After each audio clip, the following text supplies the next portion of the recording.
test.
All right, welcome to our live stream of Business Helping Business.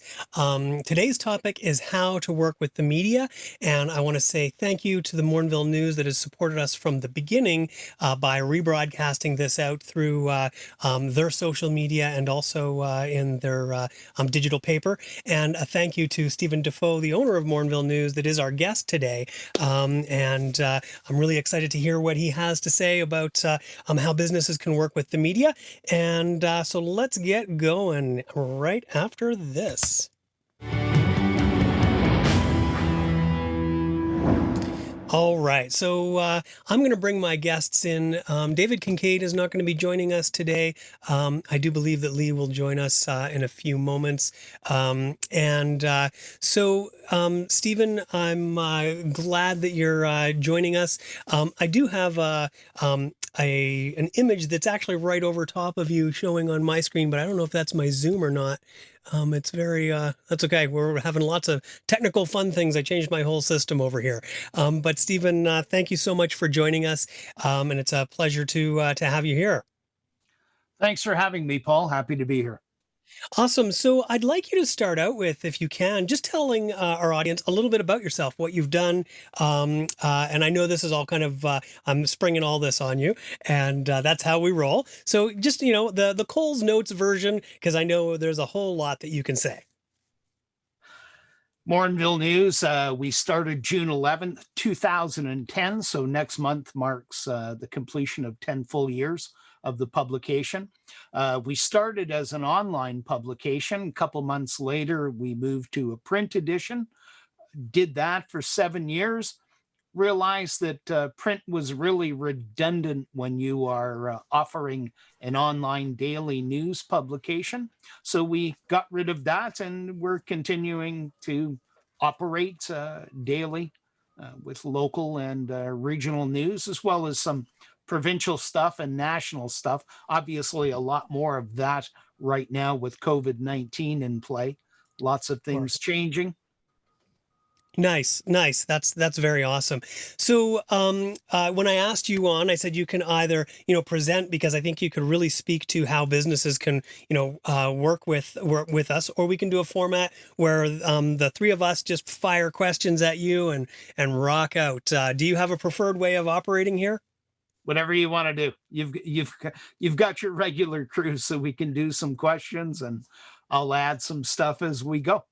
Perfect. Okay, well, I kind of thought that it would be great for you to speak from, and I'm going to throw us in gallery view. So just so all you gents know, you'll all be on video. You can make yourself invisible if you want to, but I've got all four of us on there now, so everybody can see a disclaimer. There's kind of two angles. There's the, understanding, a lot of people don't understand that a media business is a business. And so you're a business that's going through COVID just like the rest of us. But then there's also how the media can work with business to help them through it. And there's kind of those two angles. And so whichever one of those you'd like to kind of launch from first is fine by me, because I know you'll nail it out of the park. Okay, sure. Let's talk about some of the stuff that we're doing. So obviously, we're doing all that we can to promote the people that advertise with us, because those are the people that are providing the resources for us to provide news. But we're also working as hard as we can to support other businesses in the community. So as you know, one thing that we've done over the last few weeks is It's Your Business. It's a profile on local businesses. It's a mix of people that advertise with us and people that don't advertise with us. Today we had Nourish Morinville telling people what they offer for sale, how they're delivering their services with businesses shut down for the next little while. But also what advice or encouragement they would give to other businesses in the community. And I think that part alone is tremendously important. I mean, the cliche is we're all in this together. But I think when a business can hear that other businesses are doing some stuff hearing encouragement from other businesses, picking up ideas. I know Thomas Kearsop, owner of the vape shop Alternatives and Options, in the segment that he and I did, some of the advice that he gave the businesses, I applied in my own case. That's awesome. That's really good. And yeah, no, I think that has been a really important segment for locals because, our local businesses are a wealth of knowledge because these are all people that have had various different experiences. I think that was a brilliant segment that you did. Thanks. Um, We're trying to do 4 of those per week, and we've consistently wow. done that. And of course, sharing this segment on Mondays that you do, as well as the free music group lesson as well. Yeah. And so what do you see as the biggest positives or best ways that businesses can work with media because everybody's facing reduced budgets. Not everybody, most, I would say most businesses are facing reduced budgets. So, what can they do to work with somebody like you and get the most for their money and help their business through this? Well, I think one of the things that people don't understand about our particular business is that, as you know, as a client of mine, our advertising prices are low. Yes, they're great. I mean, they're extremely competitive for what we offer. The other thing too is, you know, I think a lot of people think in terms of advertising that, you buy that ad, you put it in a print newspaper, it appears on one page, and we're such a different animal, largely because of the social media piece. I mean, we're a town of roughly 10,000 people. We have 5,100 people that follow our Morinville News Facebook page, and 4,980 some people that have actually liked the page. Um, so, we share content, and right now, we're sharing content from our advertisers as we always do, but we're sharing some other stuff.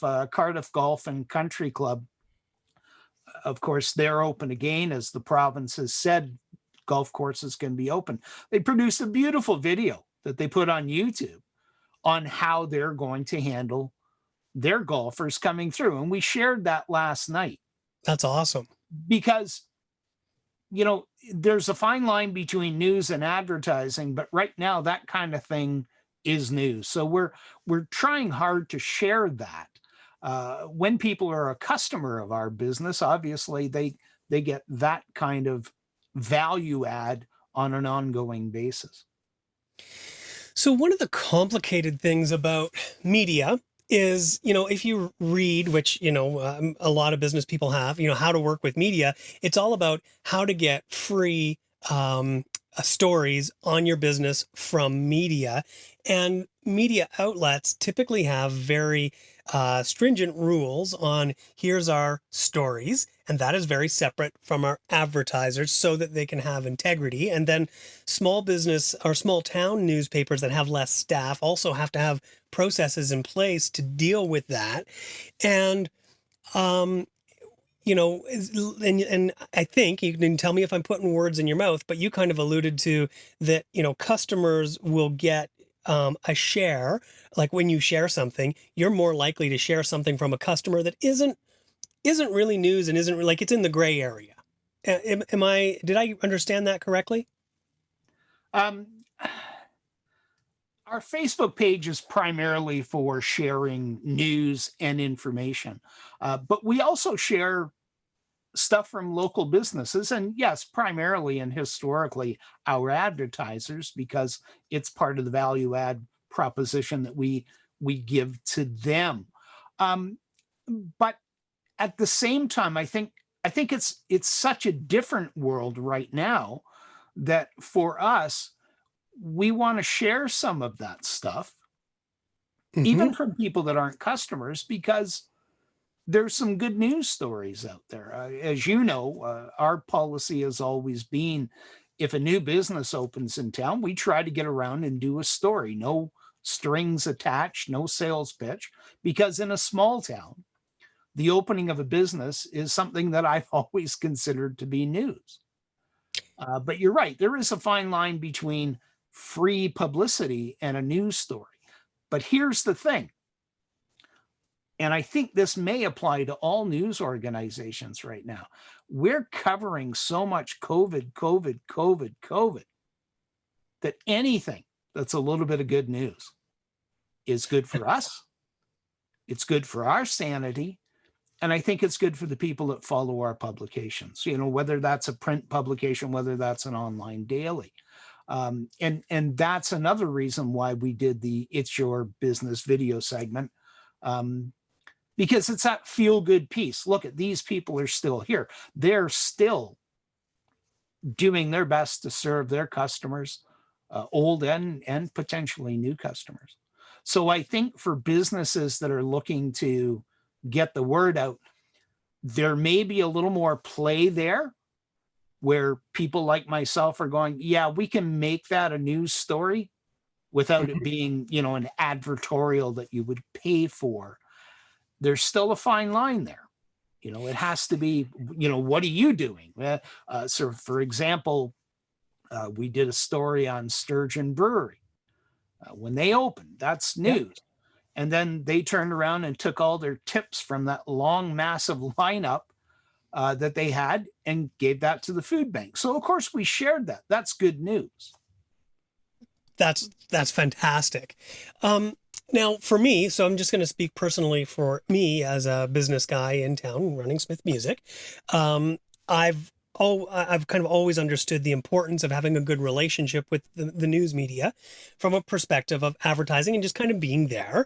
But then also there are times where I want stories covered on my business. And if you already have a relationship, it's easier to get. And that's been true. And I'm not talking just of you, but I've dealt with advertising through festivals, and I've found it across the board with radio, television, other newspapers. It's pretty, that's, even though there's the segregation, there's the gray area that we get to play with a little bit as business people.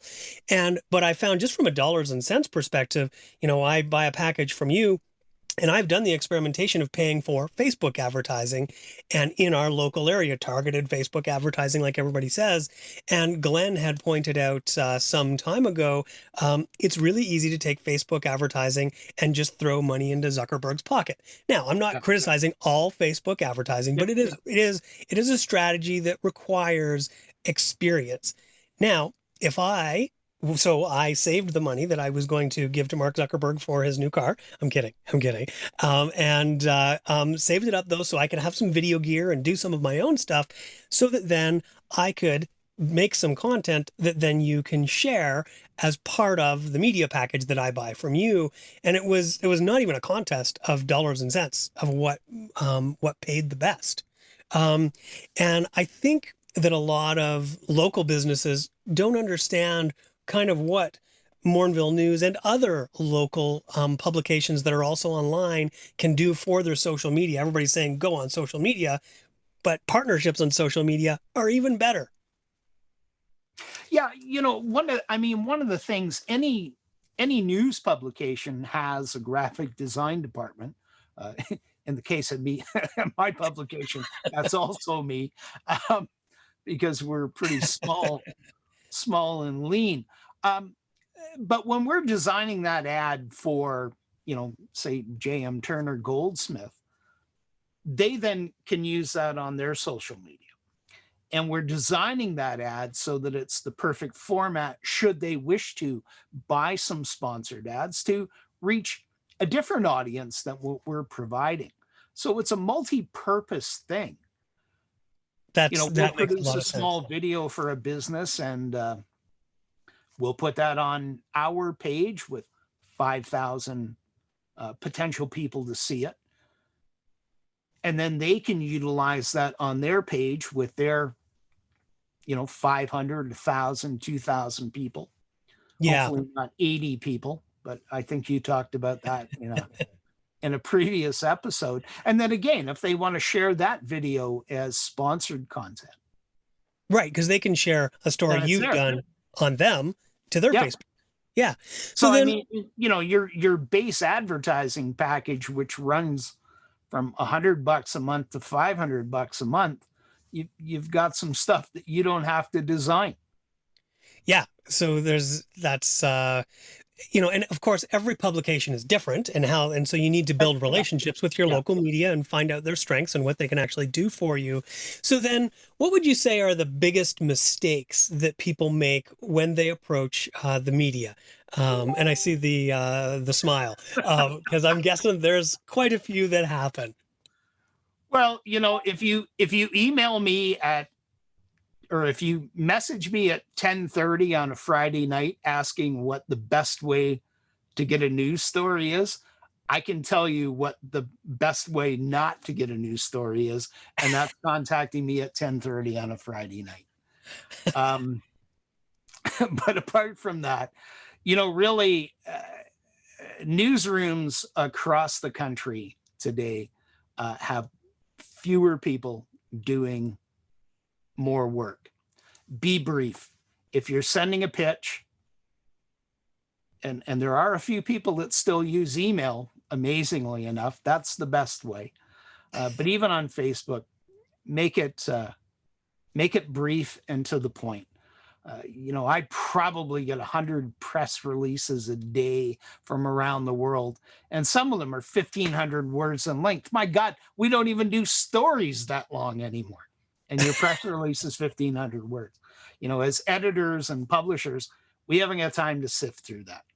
And So it's a trigger figure on the delete key because your volume of email. So keep it brief, keep it local.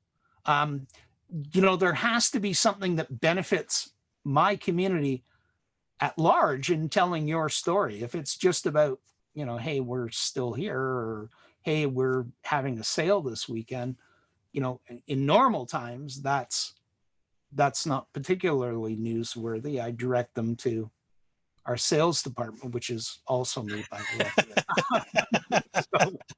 so, um, so yeah, keep it brief, keep it relevant. Um, being that it's local, obviously that is going to, the delete key is not going to be there quite as quick, and I'm going to give that some attention and get back to you on it. But that would be my advice. So, and I don't think that the importance of those 2 points can be stressed enough. So brief, this is like a couple of sentences so you know what you're being pitched, and then make it relevant to local news as opposed to relevant to the business owner that is pitching you the story. Yeah, My sale on guitar strings is not news for the community in regular times. It's extraordinarily important to me, yes, but yeah, the rest of the community could care less. yeah. The comparison here would be this: Paul Smith is selling guitars. That's wonderful. That'll cost you. Paul Smith is selling signed guitars from Rainmaker, and that money is going to be used to give special needs children guitar lessons or music lessons for free. That is news. Right. Relevance versus importance So to the it is a business. news story because a good thing is being done. It's funding, a nonprofit group, the Kinsmen, um, who are doing a good program. That's news all over, all over. Yeah. Okay. So and to sum up what you're saying, the biggest mistakes are is not being brief and then not being relevant, like actually looking at the news from the news business's perspective. Yeah, I wouldn't even say so much from the news business perspective as a combination of the news business and what is the benefit to the community. Right. Right. Okay.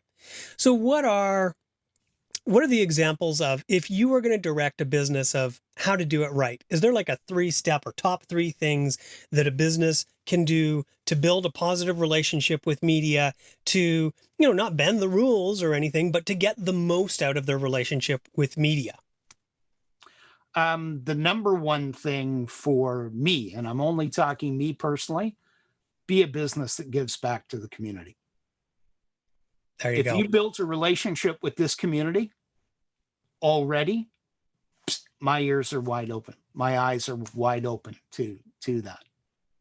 If you're a business that doesn't do any give back, yeah, you still might have a chance if it's valid, but a little less.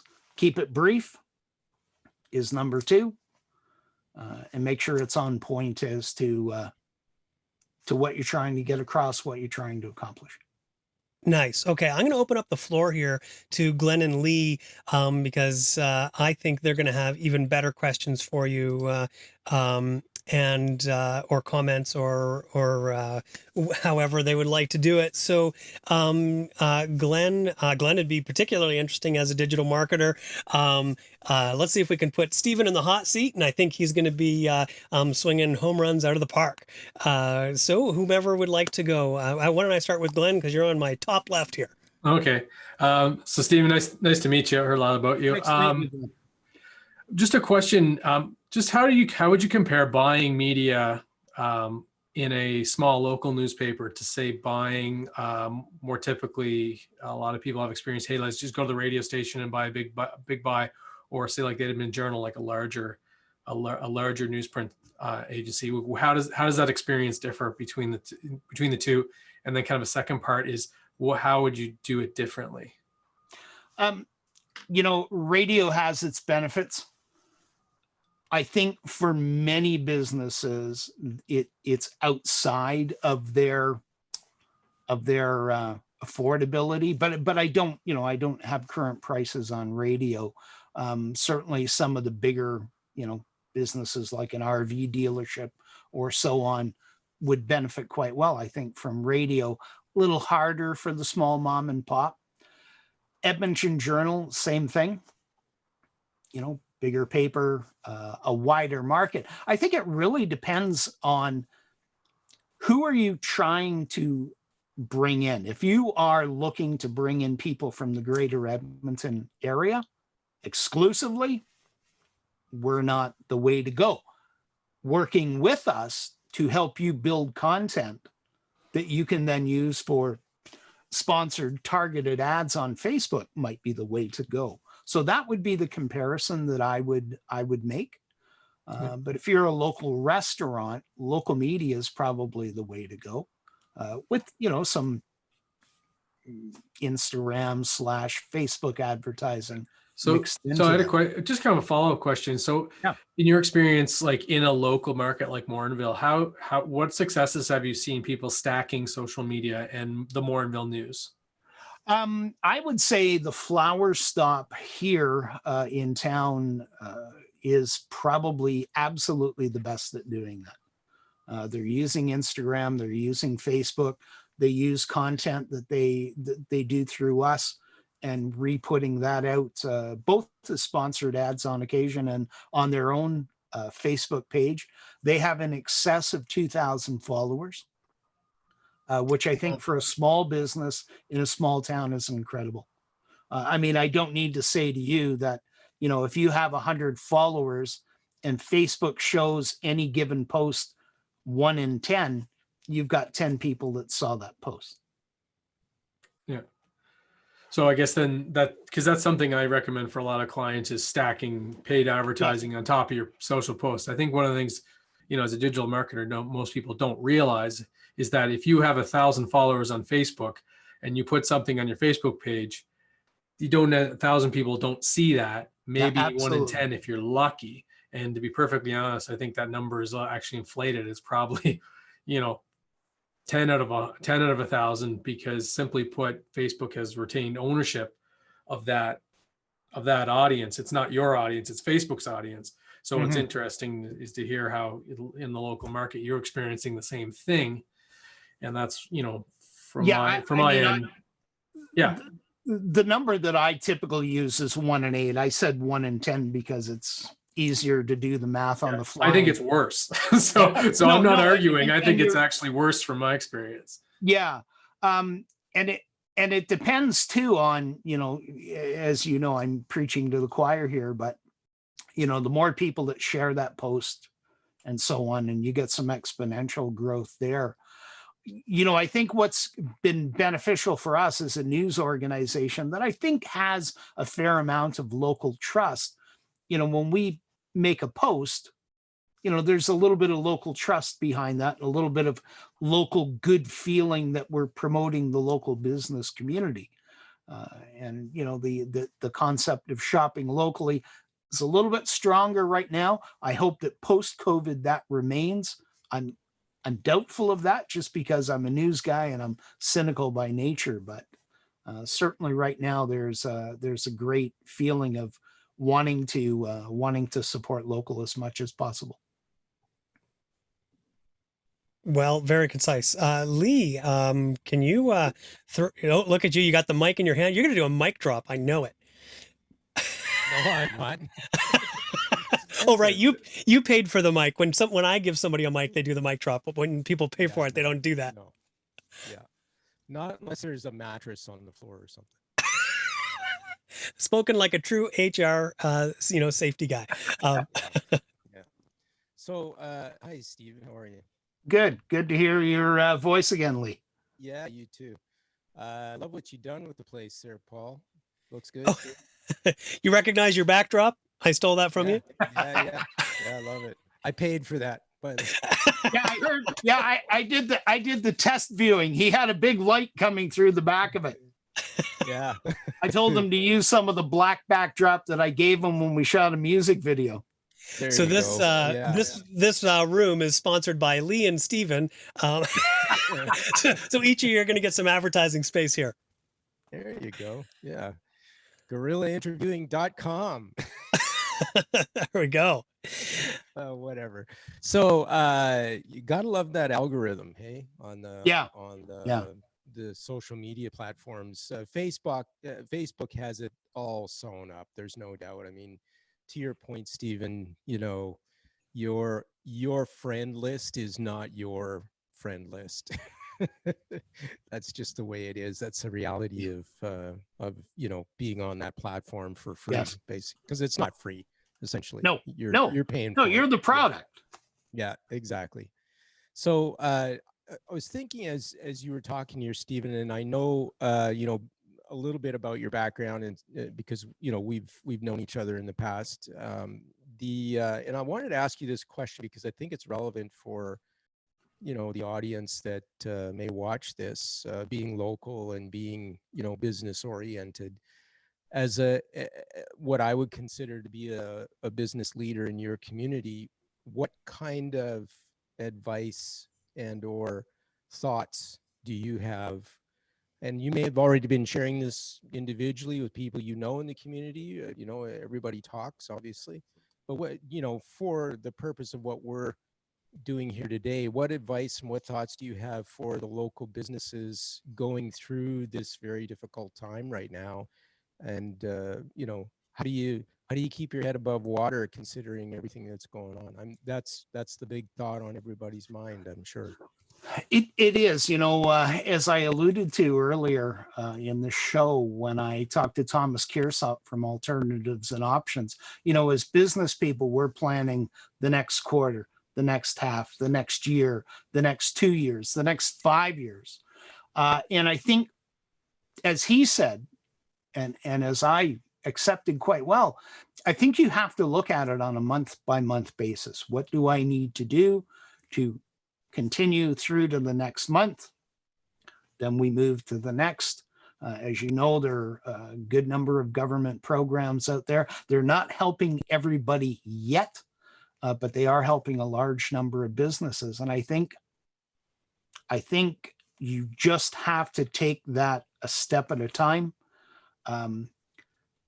Talk to other businesses in town, even just picking up the phone and having a chat, as Paul and I do probably once a week, is very beneficial, just to keep you lifted, or at the very least understanding that you're not alone in having difficulties.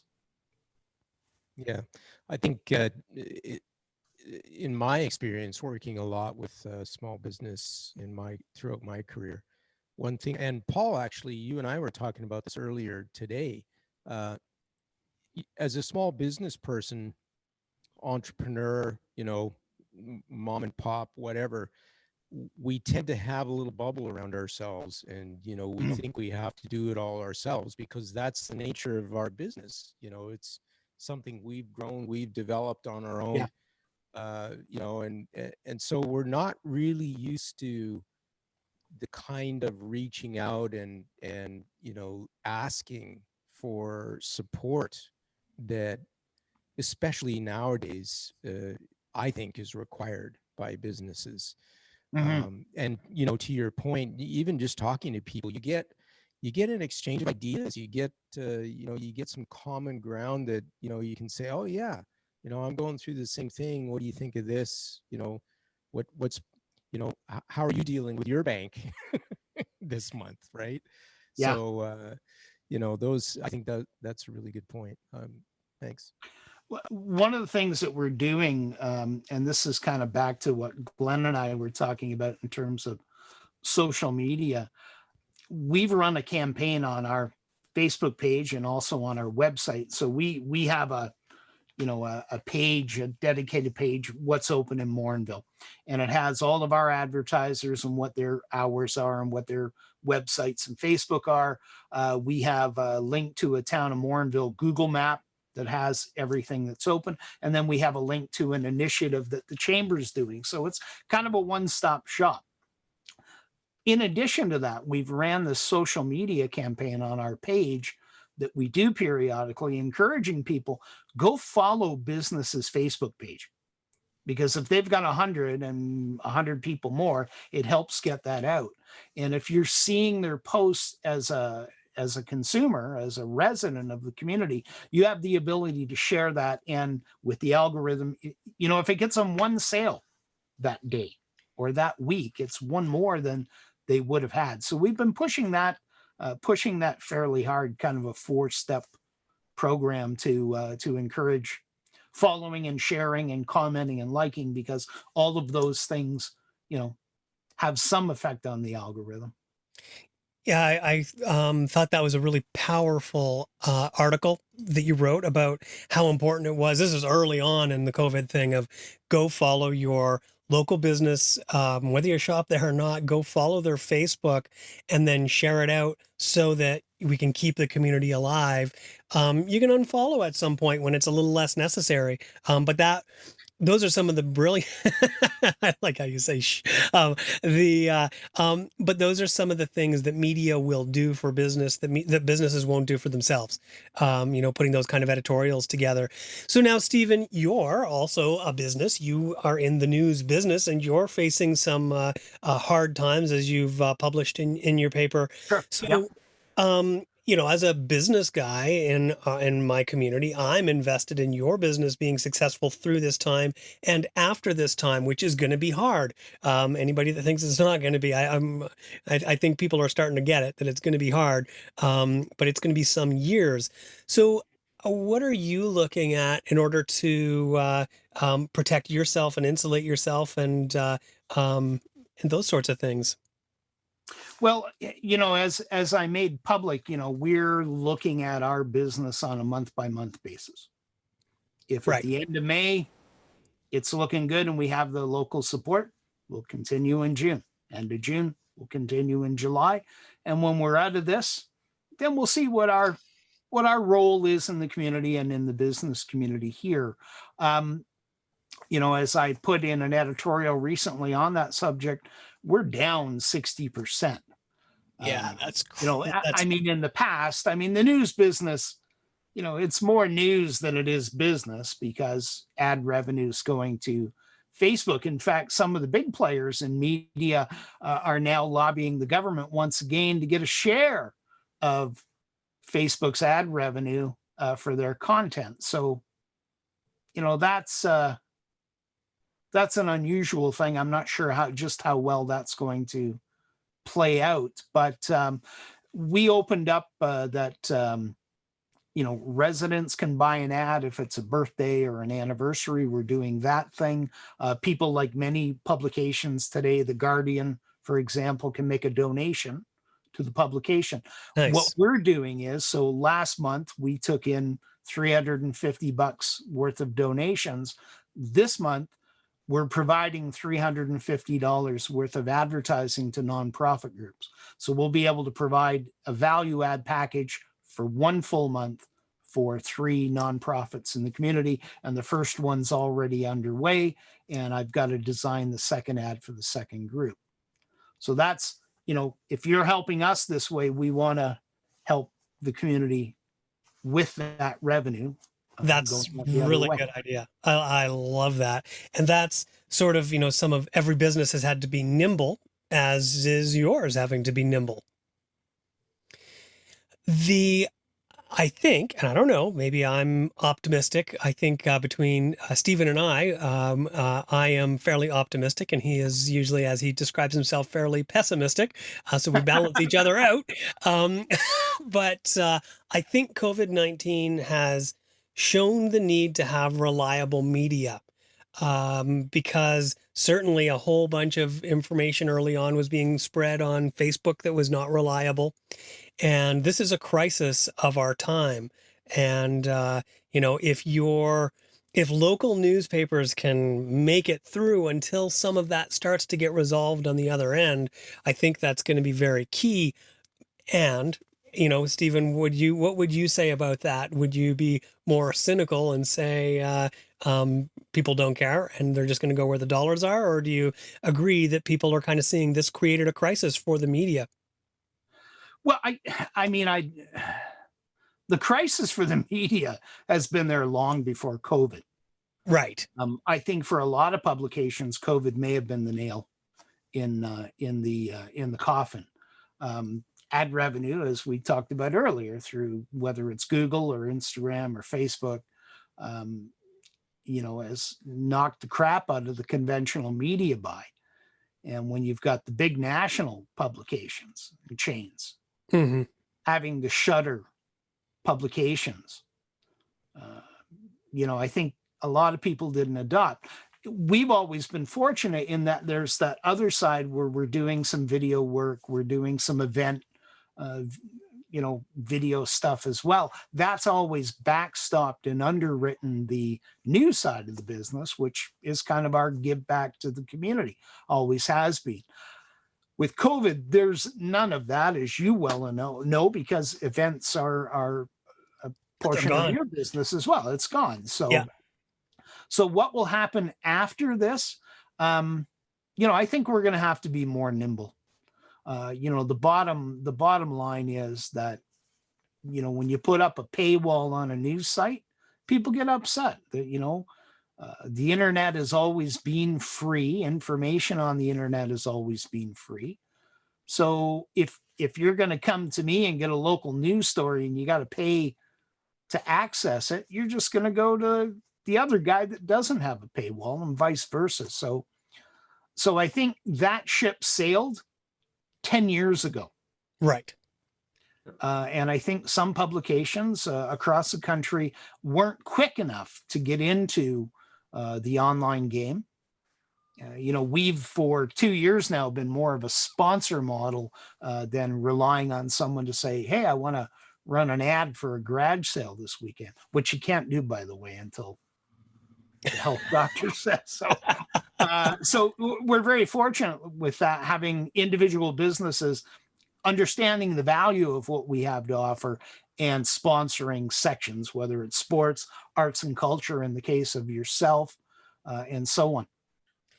So I'm going to open the floor one more time to Glenn and Lee and see if there's anything that they feel like we've missed for questions or comments. And then I'll give the final word to Stephen after that. Oh, and I see Glenn has his hand up in the air, his virtual hand. Yeah, So, no, yeah. I just kind of wanted to agree with Stephen had to say. I think, me personally, I think this isolation has kind of shown what community means. I think a lot of people aren't begging to go back, to cost, people are lining up at Costco, but I don't think people are seeing that the big broader world is where they want to go. They even just want to engage in their community right now. So, your tighter community, your family, your local community. I think maybe there's a possibility that this might raise more appreciation of your local community than possibly maybe we just all took it for granted that it's just what was around our corner, not necessarily we don't need to be going far off places. We can enjoy our own local community a bit more. And I really do hope that stays. I mean, community is everything. It's so vital, but so taken for granted sometimes. Yeah, I think to your point, Stephen, it is all about being local, thinking locally. But, having said that, it's going to be interesting to see just how society rebounds out of this, and, you've probably seen a lot of the news about, we're going to think differently. We're going to look at the environment differently. Look how the environment has rebounded since we've, stopped as a human race, putting so much activity into it. I'm like you, I'm a bit cynical. I really don't see our human nature doing that. As much as I would love it, but I think that, to your point, this is all about thinking locally and thinking about, the relationships that you can influence within your, your circle, your sphere of influence, if you will. And I know personally that's what I'm going to do. I'm going to, be much more cognizant of, how I'm influencing the people in my sphere rather than worrying about, global domination. I love that. That's awesome. Stephen, the floor is yours. What have we missed? It's been a pleasure having you on, but I'd love for you to have the final word. Thanks for having me on. Good to talk to both of you gentlemen. Midway through, my hair light burnt out. So my green screen went a little dimmer, but it was good talking to you. Thank all of you for doing this program on Monday, offering a variety of topics. Maybe this is a time to plug. Who have you got coming up next, Paul Smith? Well, I thank you for asking. Actually, I was just going to do that. So look at you, a guy, of course, who knows how shows work. So we have coming up next week, the Economic Development Officer for Morinville, Brad White. And then on the long weekend, we are still doing our live streams. It's going to be May 18th is the mayor of Morinville, Barry Turner. And then I convinced Lee to do another presentation, which would be the following week, after be the last week of May, on how to restart your business and phase in as things get lifted. And I think that's an important conversation to have. So thank you, Lee. Thank you, Glenn. Thank you, Stephen. Thank you, Stephen, for supporting us all along. And thank you for coming and being a guest. I think this is going to be really valuable for people to understand how to get the most out of media dollars and help their business with it. Okay. And I just, if I can have one closing word, I want to thank Colin and Lucy, my two freelance people that are out there covering a lot of stories, and Lucy in particular digging up some of our history in town to give some people a little bit of positive news among all the COVID coverage. Okay, we're giving them a round of applause. That is awesome. We, as in, I guess, just Paul Smith. So a round of applause from Paul Smith for Lucy and Colin. No, having people that are really following. I'm virtually clapping here. Okay, awesome. All right, gentlemen, thank you so much. And we will see you again next week. And have yourself a good and safe week. Thanks, Paul. You're welcome.